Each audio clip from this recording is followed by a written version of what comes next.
L'augmentation des frais d'inscription doit s'accompagner d'une forme de mutualisation des risques et des aléas de carrière. Avec un prêt à remboursement contingent aux revenus, un étudiant va s'endetter, va emprunter pour financer ses études. Dans un prêt bancaire standard, on va fixer à l'avance les annuités, les modalités de remboursement. En fait, dans un prêt remboursement contingent aux revenus, les modalités de remboursement, les annuités vont s'ajuster aux revenus courants. S'il est supérieur à un certain seuil, vous allez payer votre annuité. Si votre revenu est inférieur à un certain seuil, vous n'allez pas avoir à payer votre annuité et votre dette continuera de courir. Donc l'idée, c'est que évidemment, quand vous êtes dans une situation plutôt difficile, vous n'avez pas à rembourser votre prêt. En fait, ce prêt peut être calibré de manière très différente.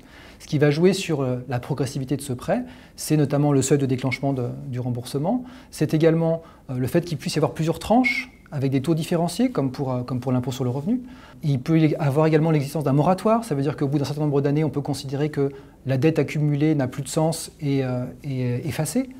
Donc un prêt qui peut être également ciblé sur certains types de populations, les plus défavorisées par exemple. C'est ce qui a été fait en Angleterre, lors de la mise en place de ce type de dispositif dans les années 90. Voilà, donc il y a un ensemble de dispositifs qui font que finalement, derrière ce mécanisme, il peut y avoir des dispositifs, des programmes très différents.